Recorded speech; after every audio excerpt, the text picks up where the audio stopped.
لبیک یا حسین لبیک یا حسین.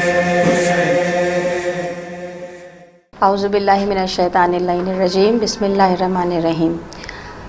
میں آپ کی میزبان ذاکرہ عنبرین فاطمہ آج 7 محرم کے حوالے سے بات کرنے کے لیے ہم یہاں موجود ہیں.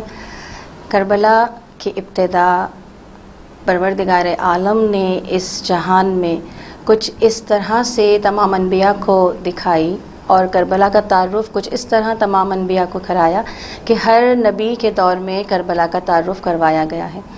حضرت ابراہیم علیہ السلام جب ایک چٹیل میدان سے گزر رہے تھے، گھوڑے کو ایڑ لگی اور جب ان کے گھوڑے سے وہ گرے ہیں اور ان کے تکلیف ہوئی، پاؤں میں انگوٹھی سے خون جاری ہوا، تو ایک مرتبہ پروردگار عالم سے عرض کی کہ کیا خطا ہوئی مجھ سے کہ مجھے یہ تکلیف میں مبتلا کیا. ندائے قدرت آئی کہ اے ابراہیم تم سے کوئی خطا نہیں ہوئی، لیکن تمہیں اس کربلا کی زمین سے روشناس کرانا تھا. یہ کربلا کی زمین ہے کہ جہاں پر ایک ایسے نبی کا، ایک ایسے معصوم کا خون بہے گا کہ تمہارے خون کی تائید اس خون کے ساتھ ملانا ضروری تھی. اسی طرح آصف بن برقیہ، یوشع بن نون، اسی طرح حضرت نوح علیہ السلام، ہر نبی اپنے دور میں کربلا کی زمین کا تعارف حاصل کرتا رہا ہے.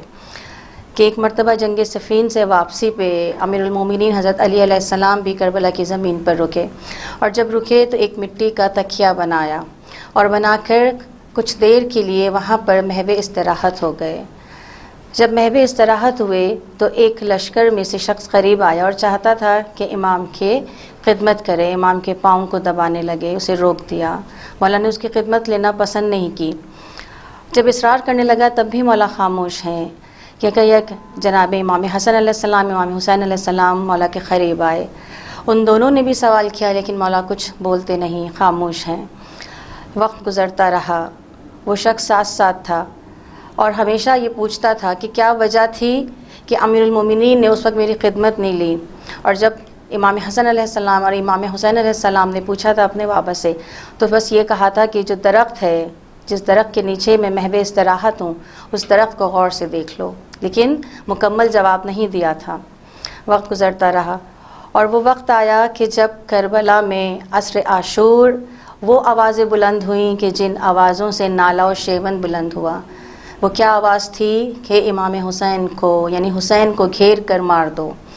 اور جب امام حسین کے پیچھے پورا کا پورا لشکر تھا کہ اس لشکر میں سے ایک شخص کو دیکھا، اور جب دیکھا امام حسین نے اسے قریب بلایا اور کہا تجھے یاد ہے یہ وہی زمین ہے، یہ وہی درخت ہے.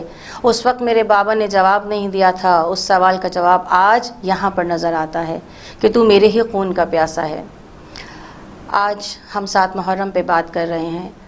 بیسکلی یا بنیادی طور پہ اگر ہم دیکھیں تو 7 محرم کا وہ جو دن ہے وہ بہت زیادہ قیامت خیز دن ہے. ویسے تو 2 محرم کو جب یہ بستی بسائی ہے امام حسین نے، فقط 8 دن کی بستی جو 2 محرم کو بسی اور 10 محرم کو بظاہر دنیا کی آنکھ سے اس وقت اوجھل ہو گئی. سب نے سمجھا کہ تمام مرد شہید ہو گئے بجز امام زین العابدین علیہ السلام کے. لیکن پروردگار عالم نے اس بستی کو مومنین کے دلوں میں بھی زندہ رکھا ہے، ان تمام ہستیوں کو اس کائنات میں بھی زندہ رکھا ہے اور ہمیشہ زندہ رہے گا. آج وہی کربلا معلیٰ بن کر عرش اولیٰ کی مانند اس پوری کائنات میں چاند کی طرح چمکتا نظر آتا ہے. 7 محرم جو بہت ہی سخت مصائب کا دن ہے. در حقیقت کربلا کے ان اہل بیت کے خیموں میں پانی ویسے ہی بہت کم تھا، لیکن وقت گزرتا رہا اور 7 محرم کو، بالخصوص 7 محرم کو جو تھوڑا بہت پانی میسر بھی تھا وہ بھی بند ہو گیا تھا. یعنی التش التش کی آوازیں اس طرح بلند ہو رہی تھیں کہ ایک بیوی دوسری بیوی کو دیکھتی تھی اور اپنی نظر کو جھکا لیتی تھی کہ کہیں اس کا بچہ پانی کا سوال نہ کر لے. حالانکہ تاریخ گواہ ہے کہ جناب عباس بن علی سقائے سقینہ نے 3 کنویں کھودے. تاریخ میں ملتا ہے کہ کہیں 3 کنویں اور کہیں 5 کنویں کربلا کی زمین پر کھودے ہیں. اور کیوں نہ ہو، وہ شیر خدا کا شعر ہے کہ جو جنگ صفین میں اپنے والد کی ایسی رہنمائی کرتا نظر آتا ہے کہ جب میرے مولا نے جنگ صفین میں کنواں کھودا تھا تو چشمہ آب ابل ابل کے آ رہا تھا اور کہتا تھا کہاں کہاں سیراب کروں. جب یہاں کربلا میں وہ کنویں کھودے، لیکن حکم خدا نہیں کہ کوئی ایک پانی کا قطرہ بھی میسر نہیں آ سکا، اور بالخصوص یہ تمام کا تمام لشکر، یہ تمام کا تمام قافلہ پیاسا ہی رہا، اور پیاسا ہی اپنی جانوں کو پروردگار کے حضور نذرانہ شہیدت پیش کر دیا۔ اور 7 محرم کا واقعہ ایک اور شہزادے سے بھی منسوب ہے کہ جن کا نام شہزادہ قاسم ہے، امام حسن کے فرزند۔ سن تاریخ میں ملتا ہے کہ کہیں 11 سال ہے یا اس سے کچھ زیادہ، اور نازک بدن اتنے ہیں کہ مثل نازنی گلاب کے پھول کی مانند۔ کیونکہ شہزادہ قاسم کبھی زمین پر نہیں چلے، اتنے خوبصورت کہ نظر نہیں ٹھہرتی تھی۔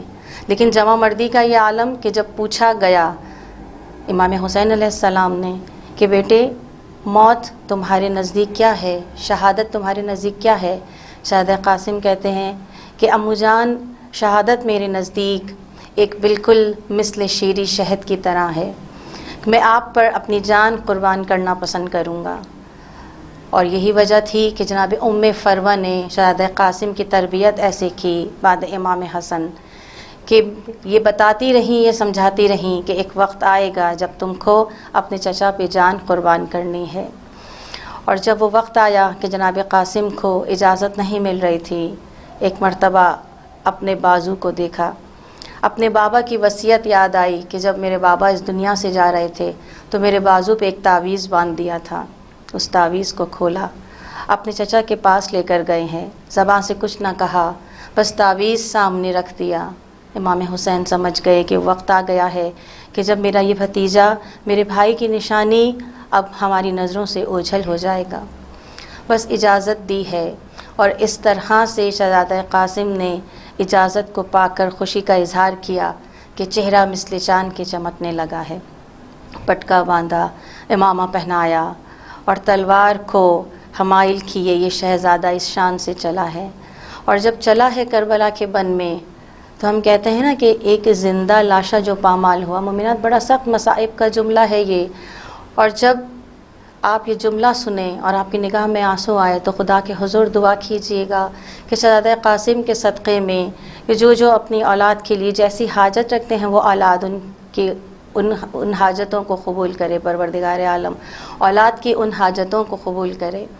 کہ جب یہ شہزادہ کربلا کے بن میں گیا ہے اور اپنی گھوڑے کو ایڑ لگائی ہے، ابھی پہنچے ہی ہیں کہ لشکر سمجھا کہ امام حسین آ رہے ہیں، یعنی وہ جوش تھا، وہ جذبہ تھا، وہ گھوڑے کا مزاج ایسا تھا کہ لگا کہ امام حسین آ رہے ہیں، تو بس لشکر میں بھگدڑ مچ گئی، شامی ادھر کے ادھر گرنے لگے۔ اس بھگدڑ میں شہزادہ قاسم کا زندہ جسم پامال ہوا، نہ کسی تلوار سے نہ کسی تیر سے، کیونکہ اتنے نازک بدن تھے کہ جب یہ لشکر میں بھگدڑ مچی، آپ کا گھوڑا اس تمام لشکر کے بیچ میں پھنسا، آپ گھوڑے سے زمین پر آئے، اور جب زین سے زمین پر آئے ہیں تو زندہ لاشا پامال ہونے لگا۔ بڑا سخت وہ منظر ہوگا کہ کس طرح امام حسین نے اپنے بھتیجے کے لاشے کے ٹکڑوں کو اٹھایا ہوگا اور اٹھا کر جمع کر کے گٹھری بنائی ہوگی۔ ہمیں نہیں پتہ، ہم اس منظر کو صرف محسوس کر سکتے ہیں، ہم صرف پڑھ سکتے ہیں، سوچ سکتے ہیں، لیکن در حقیقت ہم اس منظر کو اپنی آنکھ سے دیکھ نہیں سکتے۔ لیکن میرا امام زمانہ اس منظر کو دیکھتا ہے اور گریہ کرتا ہے کہ کس طرح میرے مولا اپنے بھتیجے کے لاشے کی گھٹری کو لے کر واپس آئے ہیں، اور جب واپس آئے ہیں زبان سے کچھ نہ کہا، بس ایک مرتبہ رکھ دیا۔ اور دیکھیے کہ صبر مستورات کربلا، صبر مستورات اہل بیت شہزادی ام فروہ نے خدا کا شکر بجا لائیں، خدا کا شکر کیا، اپنی پیشانی کو سجدے میں رکھا کہ خدا نے میری اس عبادت کو، میرے اس نذرانے کو قبول کیا ہے۔ شور و گریہ ہوا، اور شہزادہ قاسم کی شہادت اس طرح سے پروان چڑھی ہے۔ یہی وجہ ہے چونکہ ایک ہی دن میں تمام شہادتیں ہوئیں، ہم ہر شہادت ایک دن میں منا نہیں سکتے، تو ہم نے اپنی آسانی کے لیے دنوں کو مخصوص کر دیا، جیسے 7 محرم شہزادہ قاسم کے لیے مخصوص ہے۔ اب یہاں پہ ایک سوال ہوتا ہے کہ شہزادہ قاسم کے نام کی مہندی اٹھتی ہے یا ان کا نکاح ہوا، تاریخ میں یہ ہے کہ ان کی کوئی مہندی کربلا کے بن میں نہیں اٹھی، تو پھر کیا وجہ ہے کہ ہم مہندی نکالتے ہیں یا دعائیں مانگتے ہیں؟ دیکھیں یہ ایک ماں کی حسرت ہے، یہ ایک ہمارے جذبات ہیں، ہم مومنوں کے جذبات ہیں۔ یہ ایک ماں کی حسرت ہے، وہ حسرت جو اس وقت اس ماں کی پوری نہیں ہوئی، اس کی تاسی میں، اس کی تائید میں، کہ ہم یہاں پر مہندی نکالتے ہیں، ہم یہاں پر وہ امور انجام دیتے ہیں کہ اگر وہ زندہ ہوتے اور اگر اس وقت ان کی شادی ہوتی یا اس کے بعد ان کی شادی ہوتی تو وہ ماں کے ارمان اس وقت پورے ہوتے، جو وہاں پورے نہ ہو سکے تو ہم یہاں اس کی تائید کرتے ہیں، اس کی تاسی کرتے ہیں، اور تائید کرتے ہوئے ہم ان کے نام کی مہندی نکالتے ہیں۔ جس طرح شاعر اللہ یعنی خدا کی نشانیاں ہیں، خدا کی قدرتیں ہیں، یہ بھی ایک خدا کی نشانی ہے کہ ہم ان کا نام لے کر دعا مانگتے ہیں اور خدا ان کے صدقے میں ہماری دعاؤں کو قبول فرماتا ہے۔ بس یہ دعا ہے کہ پروردگار عالم بالخصوص ہمیں اس طرح یہ ایام منانا نصیب کرے، محرم الحرام منانا نصیب کرے کہ جیسے ہمارا وقت کا امام ہم سے چاہتا ہے، جیسے شہزاد قاسم نے جام شہادت نوش کیا۔ خدا ہمارے جوانوں کو وہ بصیرت کی آنکھ عطا کرے کہ وہ اہل بیت کے نام پر کبھی بھی اپنی جان دینے سے دریغ نہ کریں۔ خدا ہم سب کی عبادت کو قبول کرے اور ہمیں کوئی غم نہ دے سوائے غم حسین کے۔ لبیک یا حسین، لبیک یا حسین۔